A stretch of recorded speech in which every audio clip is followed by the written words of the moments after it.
안녕하세요. 사연에 빠지다의 DJ 민영입니다.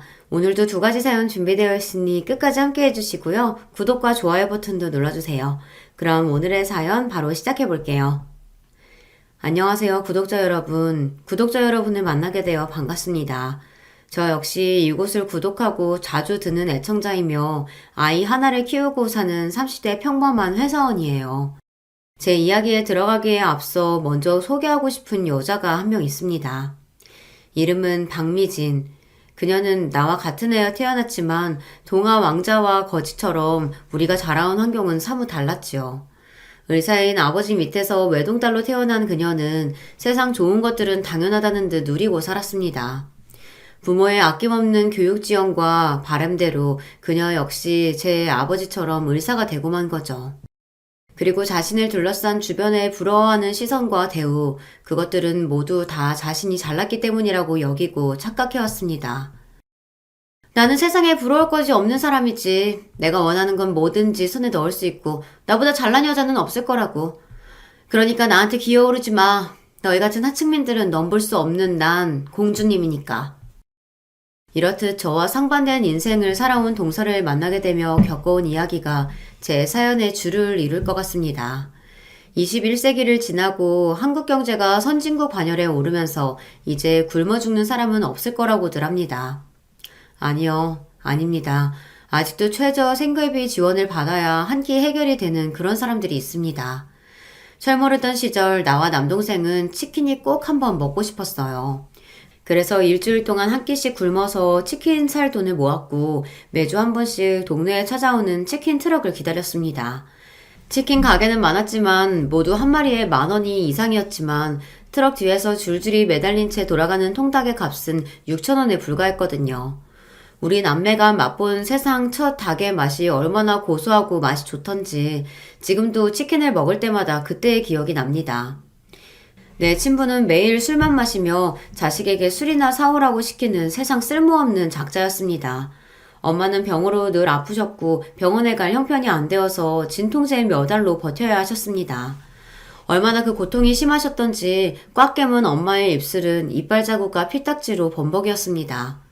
그렇게 없는 집 장녀가 공부 잘한다고 해서 그것은 축복이 아니에요. 그 집안의 살림 미천이고 뽑아먹을 구실일 뿐이죠. 너라도 성공해서 우리 집을 책임져야 한다는 아버지 말씀을 늘 들어야 했습니다. 가난한 집에서 자란 사람들은 아마 알 거예요. 살아남기 위해 타인의 눈칫밥에 익숙해지고 치사하고 더러워도 남의 도움을 거절하지 못하는 비굴함은 친구가 되거든요. 그런 자신이 싫어서 지옥 같은 가난에서 벗어나기 위해 죽기 살기로 공부하고 공부했습니다. 그렇게 나는 의사가 되고 싶었습니다. 돈도 많이 벌지 남들의 존경도 받는 그 직업을 갖게 된다면 내 삶이 바뀔 거라고 믿었거든요. 그런데 결국 Y대 학부 자율전공학부로 입학했어요. 의대의 높은 등록금을 감당할 수 없었던 내 선택, 아니 포기의 결과였기에 축하받아야 할 대학 입학은 나에게 헛헛함만 남겨주었습니다. 나랑 1, 2점을 경쟁하던 친구들도 다 서울대나 의대를 갔는데 나만 이 자리에 머물러 있구나. 아무리 실력을 갖춰도 따라잡을 수 없는 현실의 벽, 계층의 사다리를 느꼈습니다.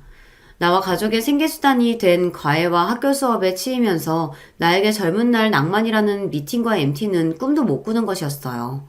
그래도 나에게 잘 살 거라는 꿈은 있었어요. 언젠가 나에게 인생 역전의 기회가 올 거라고 말입니다. 자유전공학부에서 내가 찾은 길은 돈을 많이 버는 사업가나 대기업 취직 이런 것이 아니었습니다. 어려서부터 책이 친구였던 저는 책을 출판하고 편집하는 그런 길을 진로로 잡았어요. 돈이나 많이 벌어오는 직업을 택할 일이지 하며 나의 뺨을 후려치며 반대하던 아버지는 뜻밖의 사고로 제 결혼식도 하기 전에 세상을 뜨셨습니다. 아프셨던 엄마가 이미 몇 해 전에 돌아가셨기에 이 세상에 내 혈육은 남동생만 남았더군요. 하지만 부모님이 없다고 해서 크게 달라지는 것은 없었습니다. 해준 게 별로 없고 바라는 것만 많았던 부모 밑에서 자란 장점은 딱 하나 그것이겠네요. 그리 크지 않은 빈자리. 제삿날이나 가끔 엄마를 그리는 것 외에는 커다란 슬픔이 다가오지 않았으니까요. 출판업계에서 일하면서 지금의 남편도 만나게 되었습니다. 취재차 이런저런 분야의 사람들을 두루두루 접하게 되는데 그러다 보니 내 반쪽을 찾을 기회를 얻기도 하더군요. 남편은 인격적으로 좋은 사람이고 직장도 탄탄했는데 빨리 가정을 이루고 싶어 했어요. 나 역시 혼자 지내는 생활이 질리던 참이라 우리는 서둘러 결혼을 해치웠습니다. 결혼할 무렵 신경암을 앓고 계신 시아버지와 시어머니 그리고 남편의 남동생이 시댁 식구였습니다. 아마 남편은 아버지가 돌아가시기 전 결혼하는 모습을 보여주고 싶었나 봐요. 그리고 시아버지는 우리 결혼식 2달 뒤 세상을 뜨셨습니다. 아버지가 안 계신 저는 대학 지도 교수님께 부탁을 드렸고 그 은사님이 식장에서 내 아버지 역할을 해주셨습니다. 나중에 그 사정을 알게 된 시어머니는 날 보며 한마디 하셨어요. 진짜로 너희 아버지가 교수면 좋았을 것을. 우리 쪽 사람들은 좋은 사돈 들어와서 좋겠다고 하던데 내가 뭐라고 해야 할지 난감하더구나. 내가 시모였다면 축복받는 결혼식에 친부의 빈자리로 쓸쓸할 며느리 심정을 먼저 생각했을 겁니다. 하지만 내 시어머니는 그에 못 미치는 사람이었던 거죠. 그래도 내 결혼 생활이 괜찮았던 건 남편이 나에게 안정감을 주고 누구보다 사랑해주는 사람이라는 겁니다. 그런데 내가 첫 아이를 낳은 해에 시댁에는 경사스러운 일이 하나 생겼습니다. 바로 도련님이 결혼하게 된 것이죠. 게다가 그 결혼 상대자의 직업이 의사라는 소식에 시댁은, 아니 정확히 말하면 시모는 심하게 들썩였습니다. 그리고 예비동서가 결혼 전 처음 인사하러 왔을 때 보니 우리는 Y대 대학 동문이었던 것입니다. 처음 보는 시댁 가족 앞에서 주눅들기는커녕 여유있고 자신만만한 태도로 일관했던 그녀를 보면서 저는 솔직한 심정으로 작아지는 기분이었습니다. 내 집안 때문에 예비 시부모가 결혼을 반대하지는 않을까 노심초사했던 나와는 달리 그녀는 시댁 사람들에 대해 그렇게 생각했겠죠. 감히 너희들이 나 같은 사람을 반대나 하겠어? 이렇게 좋은 집안에 조건 좋은 며느리 환영하지 않고는 못 베기겠지. 의사 집안에서 태어나 자신의 연봉이 2억이 넘는다는 자랑을 늘어놓던 그녀에 대한 뒷얘기를 나중에 친구를 통해 듣게 되었습니다. 미진, 박미진? 걔 의대에서 꼴통으로 유명했잖아. 저렇게 머리 나쁜 애가 어떻게 우리 학교 왔냐고 잔디 깔고 들어온 거 아니냐면서. 학부 때 F합전도 많고 몇 번 유급할 뻔도 했을걸? 듣자 하니까 제 아버지 힘으로 유급은 막은 모양이더라고. 의사고시도 몇 번이나 떨어지고 붙었는지 몰라. 세브란스에서 레지던트 때도 몇 번 큰 사고치고 쫓겨나다시피 했대. 대학 동문 친구 얘기를 들으니 예비 동서에 대한 신뢰는 떨어졌지만 가족 간에 지내는 데 별 문제야 있겠냐 싶어 넘겼습니다. 그런데 더 기함할 일은 그 뒤에 다른 얘기들이 더 귀에 들어왔어요. 동선의 친정아빠가 하는 병원이 의료사고와 그로 인한 피해자들의 소송, 거기에 알코올 중독에 음주운전까지 듣는 얘기마다 안 좋은 것들 뿐이었습니다. 심지어 다른 초짜 의사에게 대리수술을 맡겨왔고 이로 인해서 의사면허 정지라는 행정처분까지 먹었다네요. 그래서 결국 동선의 친정병원은 문까지 닫았다는데 정말 충격이었습니다.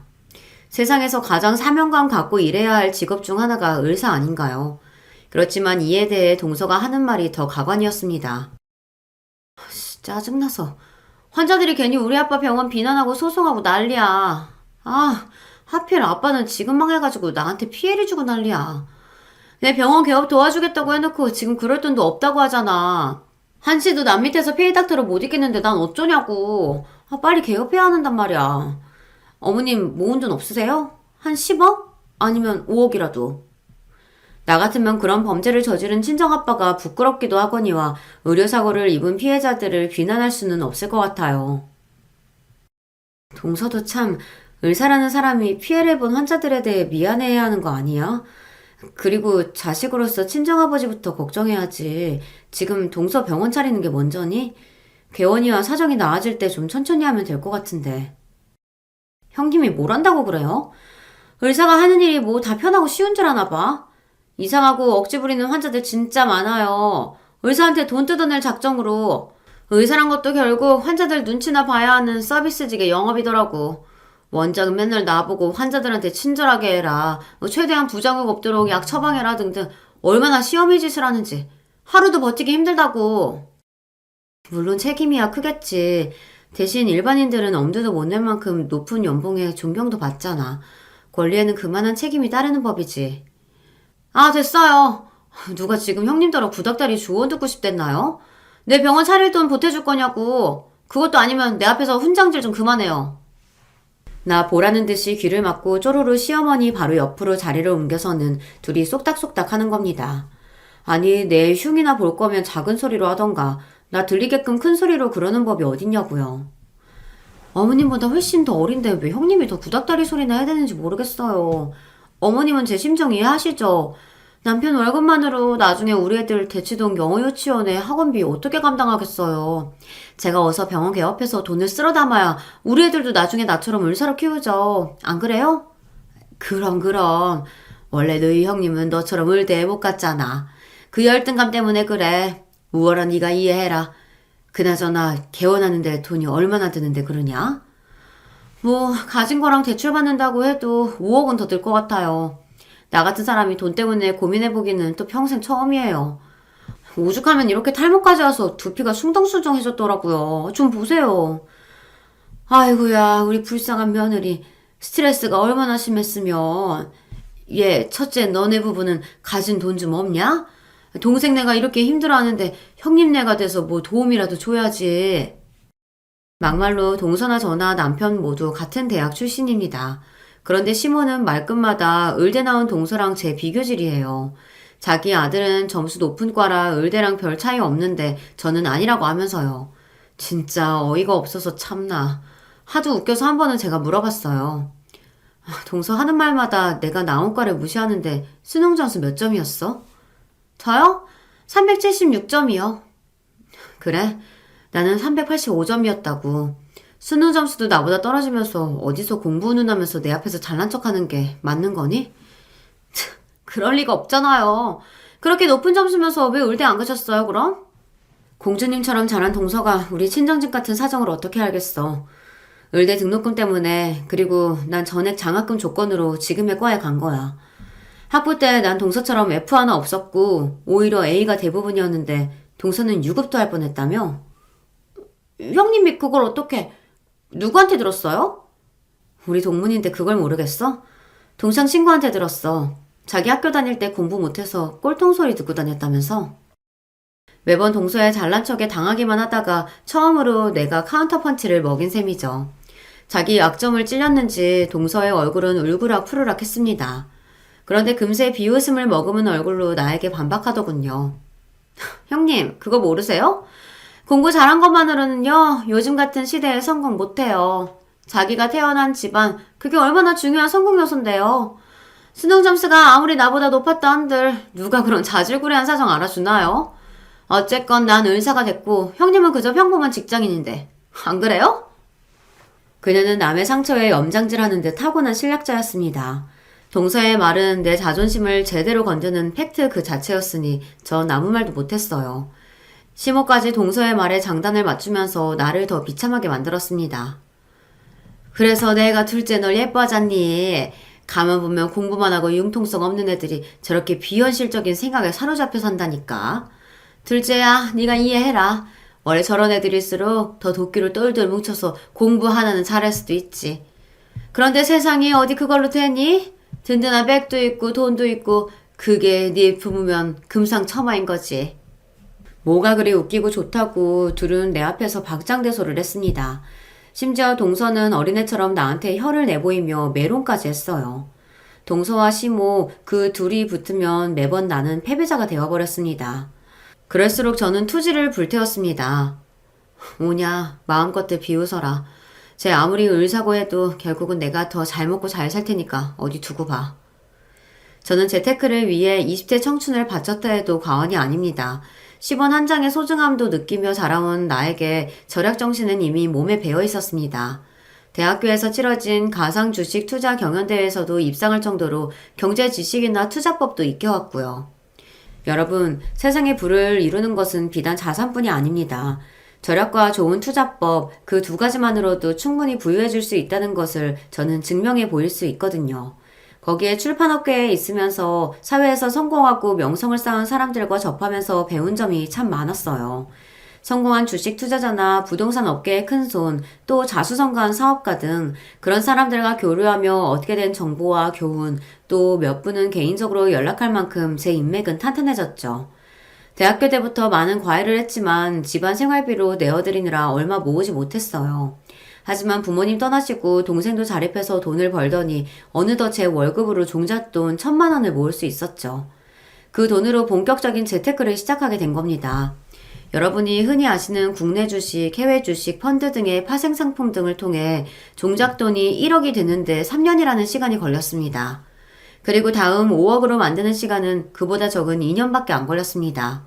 왜냐하면 당시 부동산 호황기를 맞아서 내가 갭 투자했던 빌라가 3배 넘게 뛰었거든요.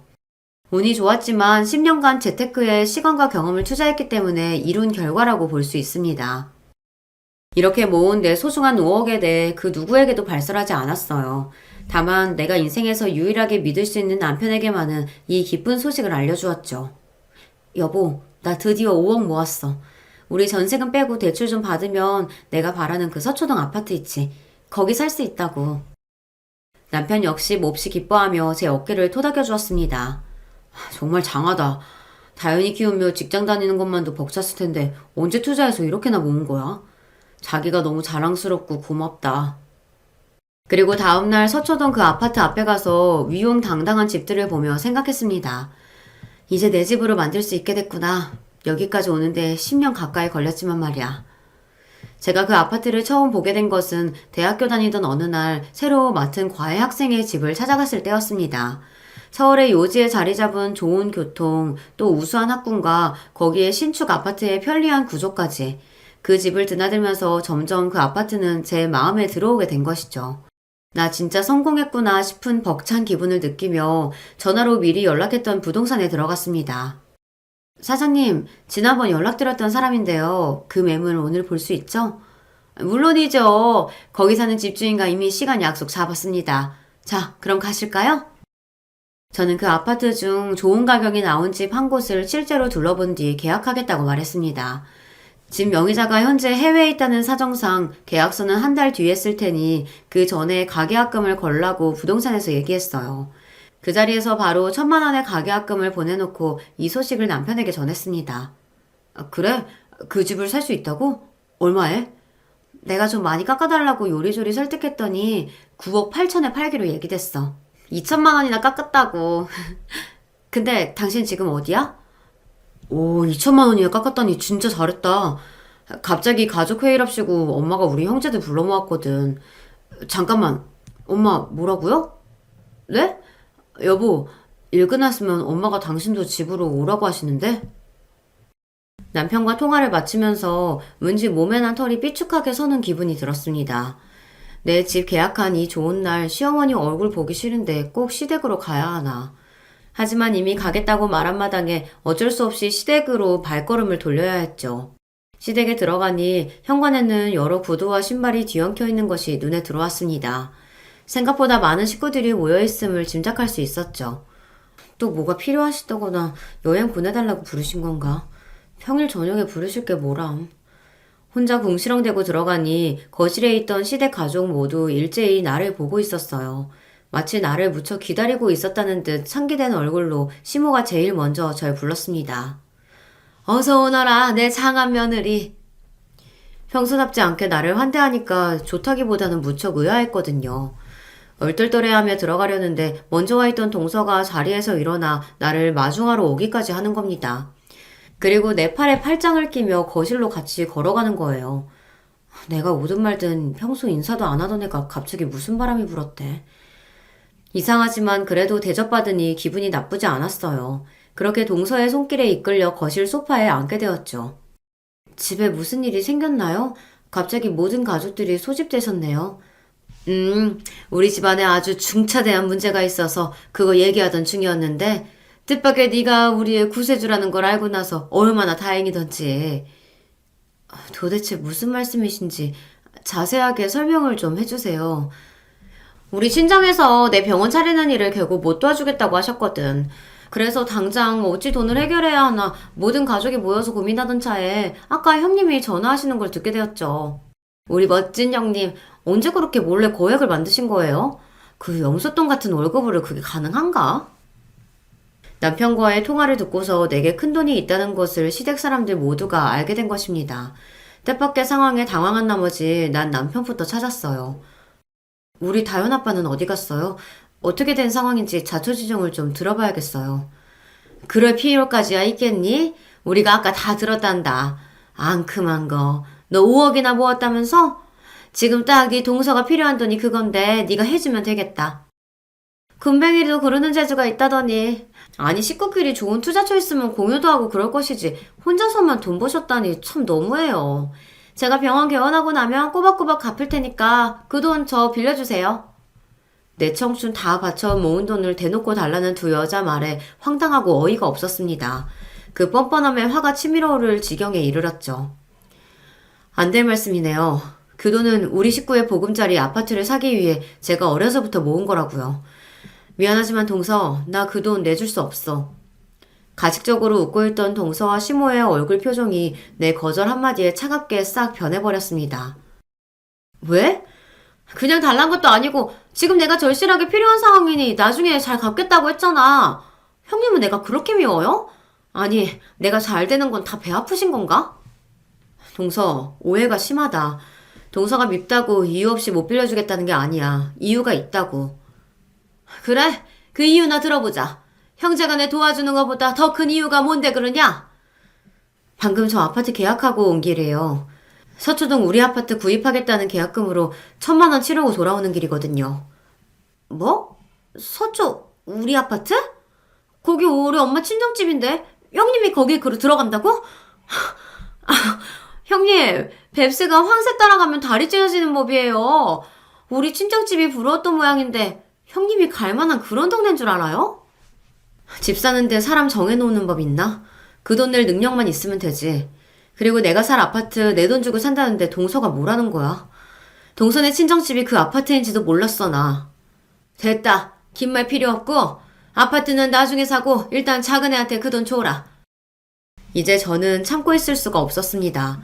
자기들이 나한테 해준 게 뭐 있다고 내 돈 가지고 빌려줘라 마라 간섭인지 모르겠어요.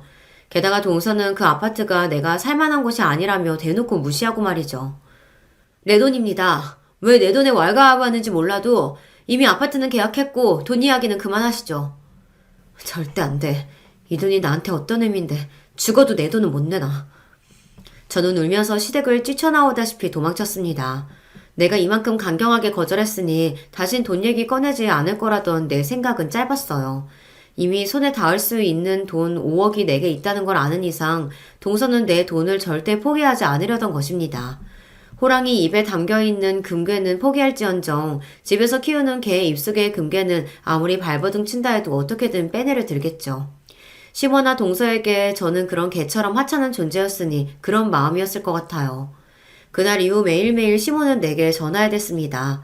서방님도 나한테 도와달라고 카톡도 보내고 전화도 하고 내가 듣는 척도 안 하니까 이젠 남편까지 그렇게 쫓아다니다 봐요.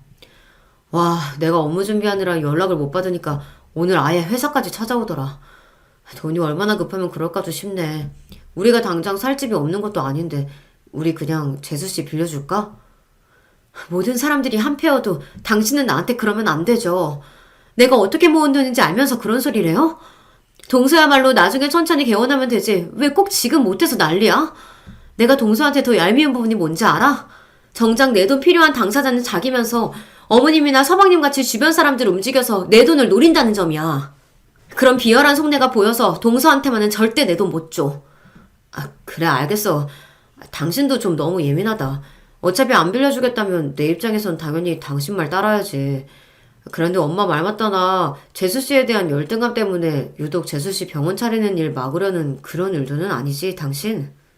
어머님이 그런 말까지 하셨단 말이야? 날 어떻게 봤으면 시어머니란 사람이 그렇게 말했을까요?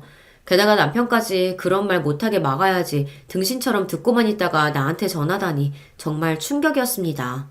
모두가 나를 등지고 오로지 동서 편만 드는 기분이었어요. 이쯤 되자 무슨 상황이 되더라도 내 돈 지키고 동서 좋은 짓은 해주고 싶지 않다는 오기마저 생겼습니다. 그러던 어느 하루 재택근무로 집에서 일하던 중이었습니다. 사회 각층의 직업에 대한 인터뷰를 실는 칼럼을 준비하기 위해 어떤 국선 변호사와 전화로 대화하던 와중 초인종 소리가 울렸죠. 집에 방문객이 왔는데 괜찮으시다면 제가 5분만 있다가 인터뷰 이어가도 되겠습니까, 변호사님? 그 변호사는 흔쾌히 수락했고 저는 전화를 내려놓고 찾아온 두 사람에게 문을 열어주었어요. 문을 열자마자 바로 시어머니와 동서는 현관까지 절 밀고 들어왔습니다. 역시나 돈을 내놓으라는 얘기로 현관에 서서 한동안 옥신각신했어요. 몇 번을 말씀드려야 돼요. 이미 계약까지 했으니 난 돈 없어요. 못 빌려준다고요. 그리고 저 지금 재택근무 중이거든요. 이만 돌아가 주세요. 형님은 집에 찾아온 손님한테 차 한 잔 안 주고 문전북대부터 하시네요. 이거 보세요, 어머님. 돈도 안 빌려준다고 버텨. 연락도 피해. 이게 우리 무시하는 게 아니면 뭐겠어요? 동서 지금 나보고 이게라고 했어? 열낼 것 없다. 순한 둘째 며느리니까 이 정도 말로 끝났지. 너는 연소리 들어도 어디 뭐라 못해. 그깟 돈 좀 생겼다고 하늘 같은 서방네 가족 무시해도 된다 생각한 모양이지? 착각하지 마라. 없는 집에서 자라서 그 돈이 뭐 어마어마한 줄 아나 본데. 너희 동서는 개원하고 지금만 딱 필요하고 그깟 돈 1년 만에 갚을 거라고 하니까. 그런데도 지금처럼 우리 개무시하면서 피할 테냐? 그래요. 그렇게 대단하신 동서니까 나 같은 거지한테서 돈 뺏어갈 생각 말고 스스로 알아서 하면 되겠네. 왜야? 시모는 그 자리에서 바로 내 머리를 잡아채려고 손을 뻗었는데 저는 반사적으로 그 손아귀를 피했습니다. 그런데 뒤이어 동서가 내 머리통을 후려치고는 양손으로 딱 잡고 있더군요. 내가 움직일 수 없는 사이 시모는 잔인하게 내 머리끄댕이를 잡아채 올렸습니다. 이년이 너는 가족도 아니야. 돈 귀신 붙었냐? 돈이면 가족이고 뭐고 안중에도 없느냐? 살면서 그런 쌍욕의 쌍욕은 처음 들었습니다. 어머님, 아무리 화가 나셔도 그렇지 지금 저한테 무슨 짓이세요? 이거 노릇이란 말입니다. 말이 안 통하는 것들은 자고로 먼지나게 패는 게 약이라고 했어. 너 이래도 고집 피울 테냐? 이래도? 아파 죽겠어요. 동서, 보고만 있을 거야? 정신없이 시모의 손에 맞아대는 와중에도 동서가 배를 잡고 웃고 있는 것만은 똑똑히 보였습니다. 아유, 속이 다 시원하다. 어머님, 이번에는 잡은 머리 앞뒤로 흔들어 보세요. 이렇게요. 도리어 시모의 폭행을 거들고 부추길 뿐이었어요. 처음에는 잠깐 그러다 말겠지 했는데 이 상황이 끝날 기미가 보이지 않았습니다. 이젠 아예 그 사람들 내가 고통스러워하는 모습을 즐기기까지 하는 건 아니겠어요. 이 사람들한테 나 진짜 어떻게 되는 건 아닌가 싶은 살떨리는 순간이었어요. 아주머니, 손 놓고 거기 떨어지세요. 나이 잡술 만큼 잡수신 분들이 지금 무슨 폭행을 하십니까? 그 순간 하늘이 날 도왔는지 경찰관 2명이 찾아와서 시모의 손을 내게서 떼어놨습니다. 경찰? 언제 경찰까지 불렀대? 참 독하다 독해. 이보셔. 얘는 내 며느리고 못돼 먹은 자식 교육하는 중이요. 폭행이라니. 우리 가족끼리 긴히 할 말이 있으니까 다들 그만 가요. 저는 경찰관들을 붙잡고 늘어지며 사정했어요. 아니에요. 여긴 제 집인데 이 사람들이 무단으로 침입해서 내 머리 때리고 휘두르고 있어요. 제발 저들 끌고 가주세요. 처음엔 가족끼리 벌인 일이라고 하니 경찰관 둘은 어정쩡하게 있으면서 잠시 몇 마디 주고받았습니다. 그리고 근엄한 어조로 시모와 동서에게 말했습니다. 아무리 가족이어도 주거침입죄와 폭행죄는 성립되는 거 아시죠? 대화로 좋게 풀어가시지 참. 일단 두 분은 저희랑 같이 여기 떠나시는 게 좋겠습니다. 경찰의 강압을 못 이긴 시모와 동서는 우리 집을 억지로 떠났습니다. 하지만 몇 걸음 걸어가던 동서가 뒤를 돌아서 날 향해 말했어요. 형님, 오늘은 이렇게 가지만 이게 끝이 아니에요. 내 뜻대로 해줄 때까지 계속 반복할 거랍니다. 그 말에 온몸에 진이 빠져서 그만 쓰러지듯 앉아버렸습니다. 토네이도가 휩쓸고 간 것처럼 내 마음과 몸은 엉망이 되고 말았어요. 하지만 부르르 떨면서도 핸드폰을 찾았어요. 남편에게 이 사실을 알리기 위해서요. 그런데 핸드폰 화면에는 아직 통화 중으로 떠 있는 겁니다. 그리고 수화기 너머로 다급히 외치는 변호사의 목소리가 들렸어요. 에디터님, 거기 계세요? 방금 어떤 자들이 와서 피해를 입으신 것 같은데 괜찮으십니까? 변호사님, 아까 하던 통화가 이어져 있었군요. 안심하세요. 제가 지금 경황이 없어서 설명드리기 어렵지만 일단 그 사람들 갔어요. 얘기하던 소리가 들려서 대충 저도 상황은 이해합니다. 갑자기 일이 커질까 봐서 제가 경찰에 신고했어요. 회사 측에 물어서 에디터님 댁 주소를 알아냈고요. 실례드렸다면... 실례라니요. 변호사님께서 절 구해주신 거예요. 저 진짜 잘못되는 줄 알고 너무 무서웠습니다. 그래도 가족인데 어떻게 이렇게까지 할 수 있을까요? 변호사 덕에 살았다고 생각하니 안도와 억울함이 몰려와 울음이 터져버리고 말았습니다. 그분은 일단 진정하고 이 일을 공론화하라고, 그리고 나중에 법적 대응이 필요하면 얼마든지 힘이 되어주겠다 하며 전화를 끊었어요. 남편의 전화번호를 누르며 나는 그 사람들에게 배 이상의 아픔을 돌려주겠다고 다짐했습니다. 내 전화를 받은 남편은 만사 제쳐두고 당장 집으로 와서 내 몸부터 살폈습니다. 난 괜찮아. 머리털 뜯긴 거랑 밀쳐진 정도니까 몸은 걱정할 필요 없어. 다만 내 마음은 엄청난 중상을 입었지. 우리 엄마가 다정한 사람 아니라는 건 나도 알아. 당신에게 숨겼지만 일순놀이로 엄마가 동네 사람들한테 욕하고 물건 깨지는 모습 나 어릴 때 몇 번 보긴 했거든. 그렇다고 해도 가족에게 그런 짓 하는 분은 절대 아니었는데 믿을 수가 없다. 오늘 일어난 일들을 남편에게 하나하나 얘기하자 그는 정말이지 믿지 못했습니다. 당한 나조차도 현실감이 안 드는데 그러니 당신은 오죽하겠어. 전부터 느꼈는데 아마 어머님 그리고 동서는 날 가족으로도 생각하지 않았던 것 같아. 돈도 있어야 하고 자기들에게 이혼 가치도 있어야 가족이라 여기나 보지 뭐. 여보, 난 이대로는 못 살아. 차라리 나랑 이혼해줘. 이혼이라니? 그런 말도 안 되는 생각은 하지 마. 날 낳아준 엄마라지만 이번 일 당신에게 진심으로 사과하기 전까지 나도 가만히 못 있어. 특히 그 모든 일을 주도한 재수씨, 그 여자는 더욱. 남편도 다행히 나와 같은 마음으로 동서와 시모에게 칼을 갈았습니다. 우리는 많은 이야기를 나누었고 이제부터 맥주처럼 뻥 뚫리는 내 반격이 시작될 것입니다. 이튿날 일찍부터 난 동서에게 전화를 걸었습니다. 동서, 내가 생각 많이 해봤는데 그동안 형님으로서 속 좁게 굴었던 것 같아. 내가 돈 빌려줄 테니까 창청동 상가에 병원 낼 거라며 거기 임대 계약하라고. 진짜 그럴 것이죠, 형님. 혹시나 어제의 일에 대한 사과를 할 줄 기대했지만 그 일말의 기대를 소용없게 만드는 동서였습니다. 동서와 통화를 끝내고 나서 날 도와주었던 변호사의 사무실에 찾아갔습니다. 변호사님, 어제 위급한 상황에 있던 절 도와주셔서 감사드린다는 말씀 뵙고 하고 싶어서요. 물론 어제 하던 인터뷰도 마무리 지을 겸 해서 찾아왔습니다. 아이고, 여기까지 오시다니 안 그러셔도 되는데요. 그래도 충격이 크셨을 텐데 괜찮아 보이셔서 다행입니다. 네, 사람이 복수를 품으니 없던 힘이 생기더군요. 저희 시댁에 사실 이런 일이 있었어요.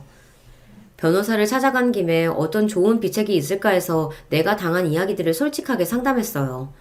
그에게서 들은 몇 가지 조언을 듣고 나서 또 그에 대한 상담료를 지불하고 나서 가벼운 발걸음으로 사무실을 나왔습니다. 폭풍 직전이 가장 조용하다고들 하죠. 내가 돈을 해주겠다 한 날 이후로 시댁 식구는 더 이상 나를 찾거나 협박하지 않는 평온한 날이 흘렀습니다. 오히려 자신들의 행동들로 말미암아 내 태도가 바뀌었다며 흡족해 하더군요. 아둔한 자들 같으니 곧이어 무슨 일이 벌어질지 그들은 전혀 눈치채지 못했습니다. 오랜만에 시댁에서 모두 모인 자리에서 남편은 동서가 기뻐할 만한 소식을 전했어요. 제수씨처럼 능력 있는 의사가 우리 방송에 한 번쯤 나와야 한다고 생각해요. 어머, 정말이에요? 진작에 좀 그러시지. 방송 타서 나에 대해 홍보를 하고 난 다음에 내 이름 건 병원 열면 아주 환자가 들끓겠네. 하하, 그러게요. 내가 좀 고지시켜서 가족을 방송 일에 끌어들이라는 것이 직업 윤리상 좀 걸렸거든요. 그런데 뭐 주변에 선후배 프로듀서들 보니까 다들 그렇게 하더라고. 이제야 현실 감각을 좀 찾으신 것 같아서 다행이네요. 전부터 고모부 하는 방송에 좀 출연하게 해달라고 했는데 뭐 이제라도 정신 차리셨으니 됐어요. 근데 형님도 내 말 고분고분하지 고모부까지. 참 마음에 들어요. 에이, 기분이다. 오늘 모두 호텔 가서 식사하시죠? 있는 집 자식으로 경제적 불편함은 없던 동서는 또 남에게 돈 쓰는 일에는 인색하기만 했었거든요. 그런데 얼마나 기분이 좋은지 온 식구들을 호텔 뷔페에 데려갈 정도였을까요? 나와 남편은 속으로 그런 동서를 비웃으며 그녀가 사주는 비싼 밥을 맛있게 먹고 있었습니다. 형님, 돈은 준비되셨겠죠? 이제 저한테 보내주셔야 돼요. 병원 임대 계약에 인테리어랑 의료 기기 장비까지 전부 계약했거든요. 다음 주부터 중도금과 잔금 내야 하니까요. 내가 문자 보내줄 테니까 그 계좌로 바로 입금하도록 하세요. 저는 그저 동서에게 웃어 보이며 먹고 있던 음식에 집중했습니다. 호텔 뷔페가 참 맛있긴 하더라고요. 아이고, 이 속 없는 거사. 결국 동서에게 피 같은 돈 주기로 한 거냐며 여러분 답답하셨나요? 천만입니다. 전 애초에 그 돈을 동서에게 해줄 생각이 요만큼도 없었거든요.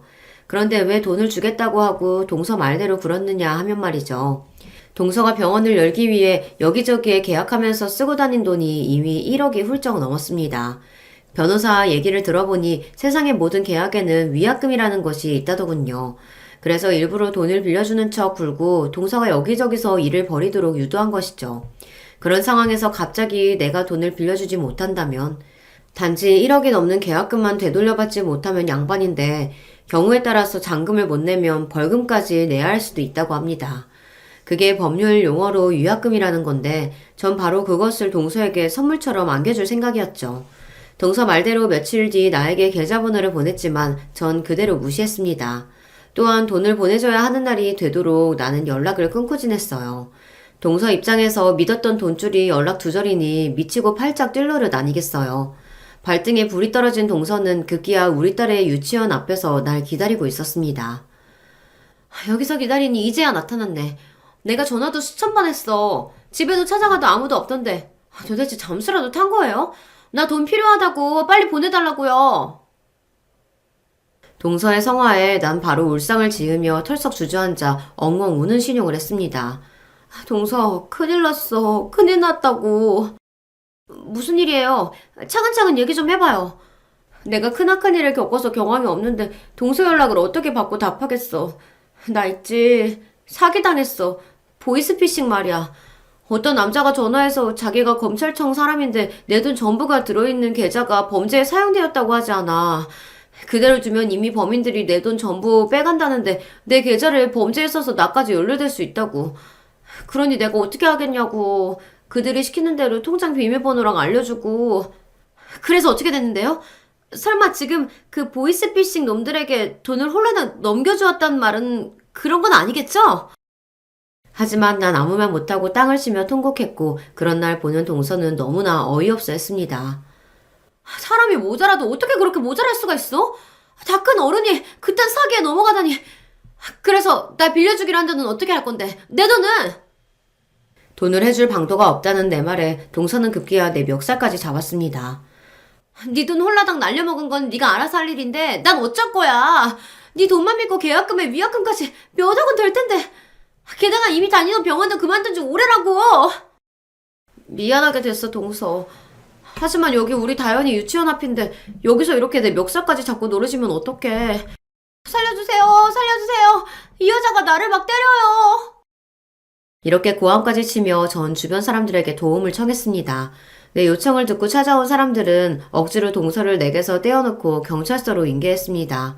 경찰서에 도착해서 사건 경위를 진술할 때 오늘뿐만 아니라 지난번 내 집으로 침입해 날 폭행한 상습범이라고 동서에 대해 말했습니다. 듣고 있던 동서는 당연히 내 말을 극구 부인했죠. 아니에요. 그건 시어머니가 혼자서 한 짓이고 난 아니라고요. 내가 하물며 의사인데 지성인답게 대화로 했을 뿐이라고요. 지성인이라 지칭하시기엔 오늘 벌이신 일들은 도대체 뭡니까? 심지어 아기들 다니는 유치원 앞에서 이분을 폭행하고 있었다는데요. 경찰의 날카로운 대답에 동서는 말문을 닫고 말았습니다. 저는 분명 사실을 말씀드렸고요. 이 일에 대해서 증언해 주실 변호사도 가십니다. 당시 벌어진 상황을 전화로 모두 들으셨고 녹음까지 한 분이거든요. 그래서 그 변호사 신고로 경찰에서 우리 집에 출동한 적이 있으니까 한번 찾아보세요.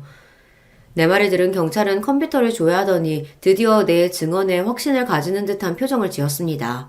동서는 기가 죽어 고개를 푹 숙였죠. 이제 게임은 끝났습니다. 그 누구도 동서가 아닌 내 편을 들어주는 상황이 되었으니까요. 경찰은 동서에 대한 2건의 폭행에 대한 신고를 접수했고 향후 조사할 예정이라고 합니다. 더구나 앞으로 수습해야 할 돈 사고까지 생각하면 그야말로 동서는 나락으로 떨어진 것입니다. 한때 내 동서였던 그 아나무인인 여자는 금전적 손해를 입을 테고 거기에 폭행범까지 대고 말았습니다. 폭행으로 인해 물론 벌금과 보석금으로 감옥에 살지는 않았지만 사회적 신분으로는 치명상을 얻고 말았죠.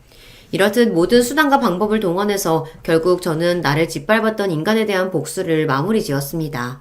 그런데 시모에 대한 복수는 왜 안 했느냐고 궁금해하시는 분도 있겠네요. 남편과 많은 논의를 했지만 사실 남편을 낳고 길러준 어머니인데 동서에게처럼 복수를 대놓고 한다는 것이 자식으로서 차마 어려웠습니다. 더구나 동서가 들어오기 전에 시모와 저의 관계가 지금처럼 파국을 맞이했던 것은 아니었거든요. 게다가 여러분 한번 생각해 보세요. 부모에게 가장 큰 불행은 바로 자식들의 불행 아닐까요? 더구나 자식의 불행이 자신으로 말미암아 벌어진 일이라는 것을 깨닫게 된다면 아마 더욱 괴로울 겁니다. 남은 그 두 아들끼리 서로를 적으로 여기고 형제관계를 끊어버리는 걸 직접 보는 그 어미의 심정은 또 어떻겠어요. 둘째가 찾아와서 아주 한탄하고 죽는 소리를 하더구나. 어떻게 형과 형수가 자기한테 그럴 수 있냐고. 천하의 원수도 그렇게는 못할 거라고 말이야. 지 마누라랑 그렇게 싸우다가 둘이 이혼하겠단다. 며느리가 이런 집구석하고는 상정도 못하겠다고 해서. 너는 이 난리를 도대체 어떻게 책임질 거냐? 이래서 없는 집에서 독하게 자란 년을 집에 들이면 안 되는 건데. 에휴. 정말 저만 없었으면 이 모든 분란이 없었을 거라고 생각하시나요, 어머님? 떠올려보세요. 동서가 들어오기 전에는 남편과 서방님의 사이는 돈독했죠. 어머님이 부르실 때마다 우린 모여서 늘 화목하고 좋았잖아요. 그런데 언제부턴가 말다툼도 일고 서로 흉보고 뒤로 계략이나 짜는 그런 집이 되었을까요? 어머님은 원래부터 맏며느리 머리채를 잡고 때리는 그런 분이셨나요? 아니 그거야. 감정이 폭발해서 나도 모르게 실수한 거고. 전 그 모든 일이 동서 한 사람으로 비롯되었다고 생각해요. 어머니 말씀대로 제가 독종인진 모르죠. 동서를 밑바닥까지 끌어내리고 말았으니까요. 그런데 그거 아세요? 저 아직 어머님한테는 아무런 안갚음도 안 했어요. 무서운 년. 그래서 이 시애미한테도 복수하겠다고 협박하는 거냐? 우리 착한 동준이가 네가 이렇게 무섭고 소름 끼치는 년인 걸 알면 아마 둘째보다 더 빨리 이혼하자고 할 거다. 너 같은 년을 내 아들이랑 같이 살게 할 성 싶으냐? 그런가요? 어머님, 최근에 우리 그이랑 통화한 적 있으세요? 당연히 집에도 온 지 한참일 거고요. 요새 들어 아들과 연락이 안 된다고 느껴지지 않으셨나요? 그러고 보니 내가 둘째 일로 상의하려고 몇 번이고 연락해봤지만 안 닿더라. 설마 동준이한테 무슨 일이라도 생긴 거야? 아니요. 그이는 멀쩡히 회사 잘 다니고 있어요. 아, 그 서초동 아파트로 이사한 날이 코앞이라 그 준비를 더 바쁘긴 하지만 그래서 어머님 연락을 안 받은 건 아닙니다. 동서에 대한 모든 일들은요. 사실 저 혼자 벌인 게 아니에요. 남편과 둘이 합심해서 벌인 거라고요. 대현 아빠는 어머님을 다시 볼 자신이 없다고 하네요. 이제 어머님은 자기 아들들 얼굴 보기 참 힘드시겠네요. 그럴 리가 없어. 내 큰아들이 얼마나 엄마를 사랑하는데 내 말이라면 다 따랐던 착한 애란 말이다. 이 앙큼한 년, 너 내 아들한테 무슨 술수를 벌였기에? 어머님과 동서가 날 모시게 대했던 그날 모든 걸 알게 된 남편이 괴로워했어요. 자신이 믿어온 어머님의 모습이 어쩌다 이렇게 된 거냐고. 동서 한 사람 때문에 그런 거 아니냐면서 말이죠. 그런데요, 어머님. 아무리 동서가 부추기고 분란을 조장한다고 한들 어머님이 똑바른 분이라면 일이 이렇게까지 왔을까요? 당신 때문에 두 아들들이 원수지간이 됐고 또 맏아들과 며느리의 손자까지 앞으로 볼 수는 없으실 겁니다. 늘 앞에서 당당하고 절대의 기에 눌리는 법이 없던 시어머니는 처음으로 내 앞에서 고개를 수그리셨습니다.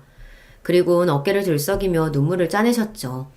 가엾고 불쌍하다는 마음이 들려는 찰나 그분의 마지막 외침이 내 심장에 꽂히며 우리는 돌이킬 수 없구나 체념했죠. 그렇게 시댁과 작별하게 되었습니다. 아니야. 내 아들이 지금 너 때문에 뭐가 씌어서 그렇지. 결국엔 이 어미 믿고 내 품으로 돌아오게 될 거다.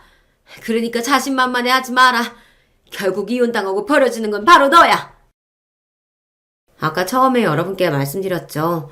가난한 집에 태어난 여자애가 세상에서 할 수 있는 일은 그리 많지 않다고요. 그래도 열심히 극복하고 살아온 결과 내 가정 하나는 지킬 수 있었습니다. 또 제가 꿈에 그리던 성공의 상징과 같은 그 집에 입성하게 되었어요.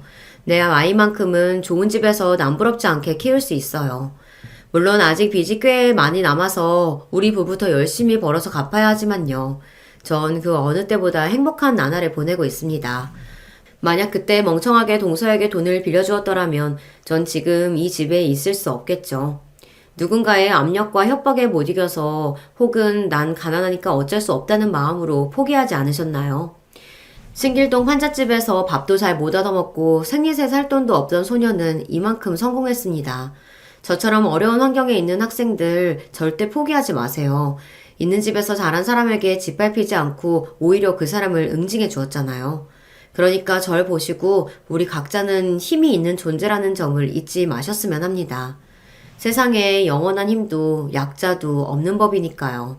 제가 이 글을 쓰며 여러분께 드리고 싶은 이야기는 이제 모두 드린 것 같습니다. 명색이 글과 관련된 일을 하는 사람인데 제 사연이 재미없게 들리시진 않을까 조바심이 나네요. 앞으로도 전 난관이 있을 때마다 여기 유튜브를 보며 용기를 얻고 있는 힘껏 살아갈 테니 여러분의 인생도 함께 찬란하기를 기원합니다. 이만 전 작별의 인사를 드릴게요. 안녕히 계세요. 여러분 안녕하세요. 저는 서울 사는 여자입니다. 이제 무더운 여름도 지나가고 가을이 다가오는 것 같아요. 확실히 요즘에는 밤에 산책하면 날씨가 선선하더라고요. 개인적으로 힘든 일이 있어서 한동안 밖에 야외에 나가질 않았습니다. 그런데 집에만 있으면 더 우울하더라고요. 그래서 일부러 산책을 자주 했는데 한여름에는 아무리 늦게 나가도 더워서 힘들었어요. 그런데 지금은 제일 더운 낮만 아니면 선선해서 걷기 좋습니다. 오늘은 바로 제가 매일 산책하게 된 그 사건에 대해 제보하려고 합니다.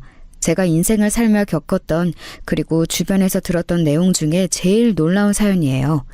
여러분도 아마 듣다 보면 이런 일이 있을 수도 있다니 매우 놀라우실 것 같습니다. 그럼 바로 시작할게요. 오늘 제가 제보할 사연은 바로 시댁에 관한 사연입니다. 대한민국 며느리라면 고부 갈등에서 완전히 관련이 있는 분은 아마 손에 꼽을 거예요. 그렇지 않나요, 며느리분들? 저 역시 시어머니와 관련해서는 할 말이 아주 많습니다. 그 전에 제가 남편을 어떻게 만나게 됐는지 설명할게요. 저는 어린 시절, 지금도 친정 부모님이 매우 여유롭고 부유한 편이에요. 덕분에 어렸을 때부터 가지고 싶은 것은 모두 가졌고 먹고 싶은 것도 언제든지 자유롭게 먹으면서 컸습니다. 하고 싶은 것을 다 하고 살았다고 보면 됩니다.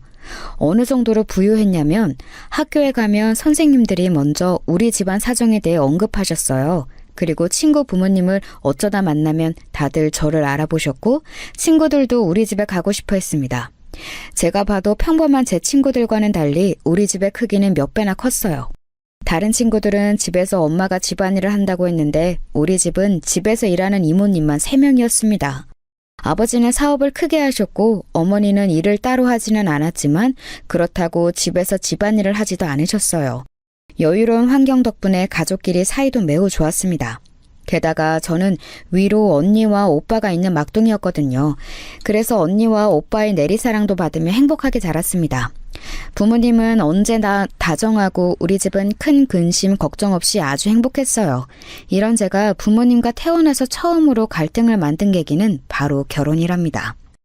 우리 집은 아빠가 사업을 하시니 엮인 집안이 참 많았어요. 그러면서 결혼으로 가족이 된다면 이득인 가문이 몇 있었습니다. 오빠와 언니는 그렇게 어른들의 주선으로 만나서 결혼하게 되었어요. 워낙 아빠가 우리 가족들에게는 자상했어도 깐깐하고 섬세한 분이거든요. 그래서 아빠의 검증을 받은 사람들과 선을 보고 결혼했습니다.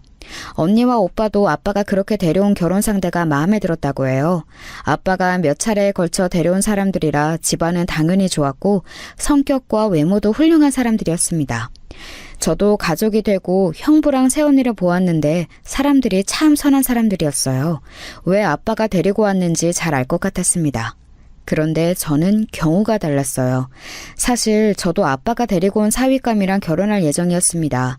하지만 사람 일이라는 게 어떻게 될지 모른다는 게 맞는 말 같아요. 아빠가 데려온 사윗감이랑 심지어 선도 보고 좋은 관계로 발전 중이었는데 저는 운명처럼 다른 남자에게 사랑에 빠지게 되었습니다. 제가 자주 가는 카페가 있었는데 조용하고 한적한 곳이라 손님이 별로 없는 곳이었거든요. 거기에 새로운 직원이 있었는데 그 사람이 바로 제가 새로 사랑에 빠지게 된 남자였습니다. 저한테 친절하게 말을 걸고 또 쿠키도 서비스로 주고 무엇보다 제가 읽는 책에 관심이 참 많더라고요. 취향이 통하는 모습에 마음을 빼앗기게 되었죠. 원래 결혼하려고 했던 분은 집안도 좋고 직업도 좋았지만 저랑 취향이 정반대였거든요. 그래서 제 마음에 확신이 생긴 후에 바로 부모님에게 알렸는데 알리자마자 불호령이 떨어졌습니다. 아직도 그날을 생각하며 가슴이 두근거릴 정도로 놀랐던 기억이 나요. 지금 그게 무슨 소리야? 결혼이 장난이야? 결혼은 사랑하는 마음으로 하는 게 아니라고 내가 몇 번을 말했어. 집안과 집안이 엮이는 게 결혼이야. 그 집안과 결혼하면 당장 얻는 이익이 몇 개인 줄 알아? 아빠, 언니랑 오빠로 만족하면 안 돼? 그래도 평생을 함께할 사람인데 이렇게 얼굴도 보지 않고 반대하면 어떡해? 아빠가 늘 그랬잖아. 사람 됨됨이가 무엇보다 중요하다며. 그 사람 진짜 사람 하나는 진국이야. 아빠는 제게 태어나서 처음으로 소리를 지르셨어요. 말이 되는 소리를 하라며 고래고래 소리를 지르는 모습에 저는 아주 놀랐습니다. 우리 아빠는 항상 웃으면서 저를 바라보던 사람이었거든요. 아무리 장난을 치고 사고를 쳐도 한 번도 화를 내지 않았던 사람이었는데 이때는 다른 사람처럼 화를 내기 시작했습니다. 하지만 저도 절대 물러설 수는 없었어요. 일단 데리고 오겠다고 했더니 아빠는 절대 우리 집에 한 발짝도 들일 수 없다고 난리가 나셨어요. 그래서 급한 대로 우리 집보다 시댁에 먼저 인사를 가게 되었습니다. 그런데 저는 시댁에 간 날 아주 깜짝 놀라게 되었어요. 왜냐하면 시누이가 제가 아는 사람이었거든요. 시누이는 저랑 같은 반이었던 친구였습니다. 아주 친한 사이는 아니었고 그냥 같은 반이었던 친구였는데 그래도 얼굴은 아는 사이여서 반갑더라고요. 시누이도 저를 보고 놀란 눈치였습니다. 친한 친구는 아니라서 그 친구에게 오빠가 있는 줄은 몰랐었거든요. 그래도 악연이 아니라서 그런가 시댁 분위기 자체는 굉장히 훈훈했습니다. 둘이 아는 사이라니까 진짜 다행이네. 이제 가족이 될 사이니까 친하게 지내도록 해라. 우리 성민이가 능력은 조금 부족해도 애는 진짜 착해. 어렸을 때부터 얼마나 착했던지 선생님들이 입이 닳도록 칭찬하고 그랬어. 다른 건 몰라도 절대 눈에서 눈물이 나오게 하지는 않을 거야. 시누이가 친구라서 덕분에 분위기는 좋았어요. 그날 시부모님의 얼굴을 처음 보았는데 조금 놀랐던 점이 있었습니다. 바로 남편과 시누이와 시어머니가 하나도 닮지 않았다는 거였어요. 시누이와 남편은 시아버지를 거푸집처럼 닮았더라고요. 신기할 정도로 시어머니와는 닮은 점이 없어서 조금 놀랐던 기억이 나요. 아무튼 이렇게 시댁에서는 결혼 허락을 아주 손쉽게 받게 되었습니다. 문제는 우리 친정이었어요. 친정부모님은 제가 시댁에 인사를 갔다 왔다는 것을 알자 우리 집에서 아예 저를 집 밖으로 못 나가게 하셨습니다. 대놓고 외출할 생각을 절대 하지 말라고 하셨어요. 너무 억울한 마음에 이미 결혼한 언니와 오빠에게 도움을 요청했습니다. 하지만 언니와 오빠도 제 편을 들어주지 않았어요. 오히려 오빠는 제가 철이 없다고 핀잔을 주더라고요. 언니는 제 마음을 이해하지만 어른들의 사정이 있으니 그냥 아빠의 말에 수긍하라고 했죠. 집에서 한 명도 제 편을 들어주지 않으니 얼마나 속상했는지 모릅니다.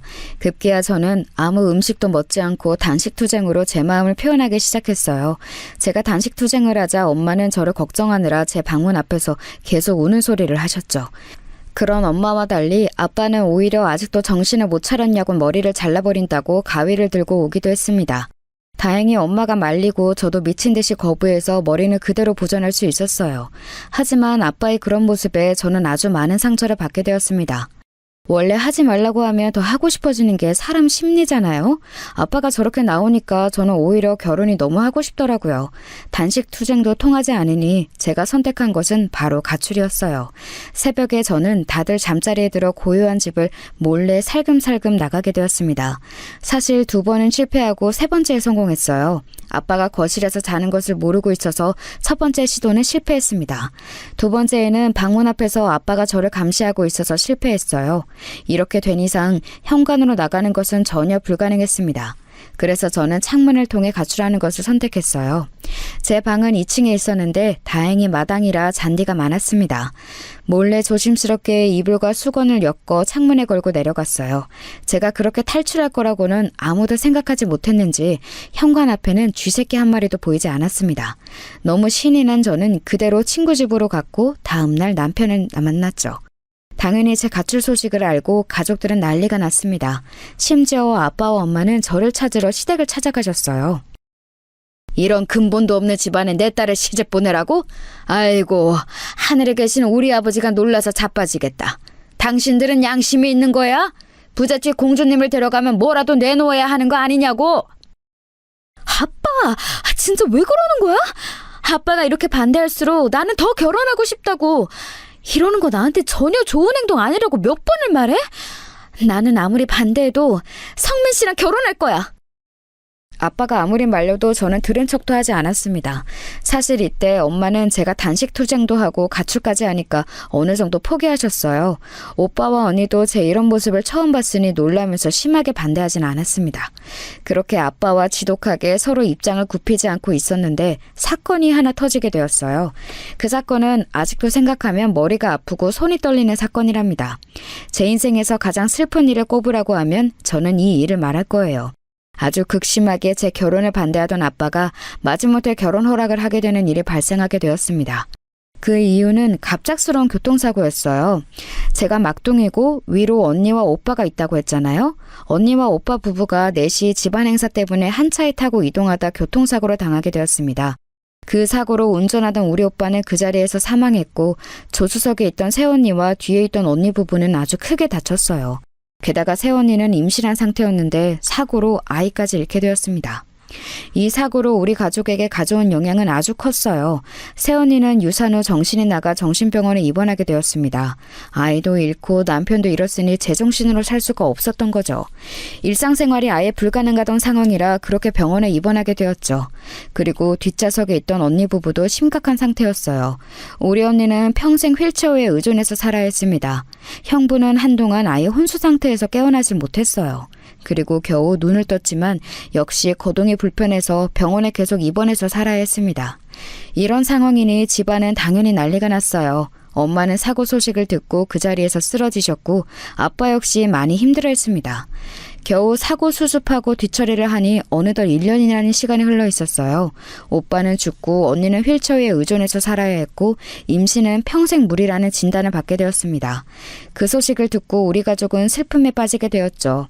그리고 한동안 아빠는 침묵으로 아예 말도 하지 않았어요. 그러다 어느 날 저를 불러 말했습니다. 그놈하고 결혼해라. 내가 내 욕심으로 자식들을 힘들게 하고 싶지는 않다. 막내야, 대신 행복해야 한다. 알지? 아빠는 이제 바라는 것도 없어. 그저 네가 김서방하고 행복하게 살면 된다. 그거면 돼. 아빠, 너무 고맙고 또 고마워요. 내가 언니랑 오빠 몫까지 열심히 살게. 사람이 나쁜 사람은 아니니까 너무 걱정하지 마. 난 항상 아빠한테 고마운 거 알지? 그렇게 바라고 바랐던 결혼 허락이 떨어졌는데 마냥 기쁜 마음은 아니었어요. 오히려 약간 씁쓸했습니다. 그러면서 속으로 꼭 남편하고 행복하게 살아야겠다는 어떤 사명감까지 생겼어요. 아빠는 그렇게 사랑하던 막내딸이 결혼한다고 하니 결혼식을 아주 성대하게 열어주었습니다. 신혼여행부터 웨딩드레스 선택까지 제가 원하는 환상 속의 결혼식 그대로였습니다. 제가 행복하게 결혼 준비를 하니 집안 분위기도 점점 풀리기 시작했어요. 사고가 워낙 커서 한동안 우리 집에서는 웃음을 찾아볼 수가 없었거든요. 엄마도 계속 기력이 없다가 제가 웃는 모습을 보고 겨우 미소를 지을 수 있으셨습니다. 그렇게 시작한 제 결혼 생활은 처음에는 아주 순조로웠어요.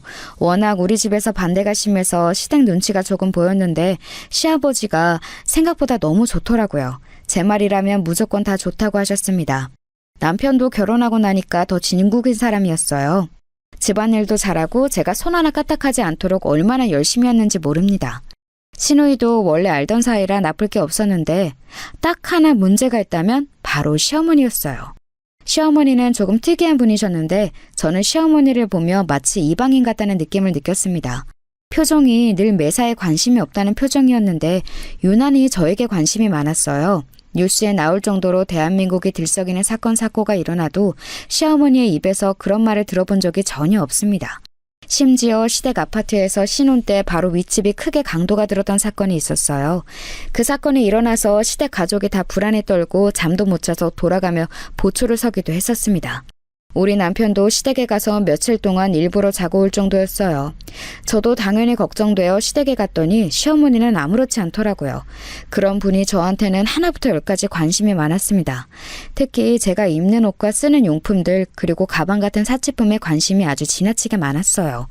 이것과 관련해서 사건도 몇 개가 있었습니다. 저는 어려서부터 부유했기 때문에 늘 쇼핑은 백화점에 가서 했어요. 엄마가 어릴 때부터 애초에 명품 옷을 입혀서 옷장에는 명품이 아닌 게 오히려 드물 정도였습니다. 그래서 저는 명품이 익숙한 사람이라 그게 특별하다고 생각하지도 않았어요. 제 주변 지인들도 집이 잘 사는 사람들이라 그게 자랑거리가 되지도 않았습니다. 그래서 명품이 이렇게 대단한 의미라는 것을 시어머니 입에서 듣고 알게 되었어요. 어머, 세아가, 그거 에르메스 가방 아니야? 나 그거 텔레비전에서 연예인들이 든 것만 봤는데 실물로는 처음 본다. 생각보다 훨씬 고급지고 예쁘네. 나 한번 들어봐도 되겠니? 어머, 마침 내가 입은 옷하고 색깔이 비슷해서 잘 어울리네. 시어머니는 제가 시댁에 갈 때마다 머리부터 발끝까지 한번 쭉 훑어보셨어요. 그리고 유명한 명품이 있으면 꼭 착용해 보는 것을 원하셨습니다. 가방이나 겉옷은 저도 아무렇지 않게 빌려주었는데 문제는 귀걸이나 원피스였어요. 하고 있던 귀걸이를 그냥 빼서 드리면 되는데 시어머니는 제가 빌려준 귀걸이를 끼고 어느 순간부터 빼지 않으셨습니다. 처음에는 저도 빌려드린 것을 까먹고 그대로 집에 온 적이 많았어요. 그런데 그렇게 되니까 집에 남아있는 귀걸이가 몇 개 없더라고요. 집에 와서 항상 저는 귀걸이를 빼는데 시댁에 다녀오면 뺄 귀걸이가 없었습니다. 원피스는 대놓고 눈에 보이니까 집에 갈 때 갈아입어 그럴 일이 없었는데 귀걸이는 저도 까먹기도 할 정도로 작았으니까요. 그러다 사건이 하나 발생하게 되었습니다. 추석 명절이라 시댁에 갔는데 그날 제가 엄마한테 생일 선물로 받은 비싼 진주 귀걸이를 시댁에 하고 갔어요. 그냥 보통 진주 귀걸이와 달리 무려 두바이에서 엄마가 직접 가서 사오신 유명한 브랜드의 제품이었습니다. 한국에서 쉽게 구할 수 있는 게 아니었어요. 엄마가 저를 생각해서 거기까지 사오신 귀걸이라 저도 많이 아끼는 거였습니다. 그런데 그날도 역시 시댁에 도착하니 시어머니가 단번에 귀걸이를 알아보셨어요. 그러면서 평소처럼 한 번만 껴보자고 하셨습니다. 저는 속으로 너무 빌려주기 싫었지만 저 때문에 분위기가 이상해지는 것은 더 싫었습니다. 그래서 그냥 빌려주고 대신 집에 갈 때 반드시 돌려받자고 생각했어요. 시어머니는 늘 그렇듯이 제 귀걸이를 끼더니 예쁘다고 좋아하셨습니다. 매번 저렇게 좋아하니 제가 제 돈으로 선물도 몇 번 해드렸어요. 그런데도 늘 저를 보며 귀걸이를 탐내셨습니다. 귀걸이뿐만 아니고 가방과 목걸이도 얼마나 만지던지 몰라요. 그날도 역시 제가 가져간 명품 가방을 몇 번이나 들었다 놨다 하셨거든요. 추석이라 요리할 게 되게 많았는데 사실 저는 결혼해서 요리를 태어나서 처음 해봤어요. 그전까지는 집에서 요리할 일이 전혀 없었거든요. 또 우리 친정엄마도 요리를 그렇게 좋아하지 않으세요. 어차피 집에서 이모님들이 요리해주기 때문에 엄마가 굳이 요리할 필요가 없으시죠. 그래서 결혼하고 남편과 살던 집으로는 어려서부터 우리 집에서 요리해주는 이모님이 우리 신혼집으로 오셨어요. 워낙 솜씨가 좋으신 분이라 제 입맛을 누구보다 잘 아는 분이라 익숙했습니다. 그리고 남편도 마음에 들어했고요. 하지만 그 이모님을 시댁까지 데려올 수는 없었습니다. 시댁은 좁기도 했고 또 그들 집안 전통이 있을 수도 있으니 이모님이 조금 꺼리셨어요. 아무튼 그렇게 시댁에서 명절 음식을 준비하는데 어머니가 음식을 하면서 자꾸 귀걸이에 손을 가져가셨어요. 참기름이나 다른 고춧가루가 진주엔 묻는 것을 보고 기분이 좋지 않았습니다. 집에 가서 전용 클리너로 닦아야겠다고 생각하고 티를 내지는 않았어요. 그렇게 요리를 끝내고 집에 가려고 하는데 시어머니는 역시 귀걸이를 빼지 않고 있었습니다. 어머니, 저 이제 집에 가려고요. 아까 빌려드린 귀걸이 어디 있어요? 그거 올해 엄마가 제 생일 선물로 사주신 거예요. 예쁘죠? 엄마가 두바이까지 가서 사오셨어요. 그래, 이거? 알겠다. 두바이에서 온 귀걸이였어? 어쩐지 너무 예쁘더라. 착용감도 좋아서 계속 내가 만졌어. 깜빡하고 앉을 뻔했네. 나 그런 사람 아닌 거 너도 알지? 다행히 시어머니는 제가 귀걸이를 달라고 요구하자 바로 주셨어요.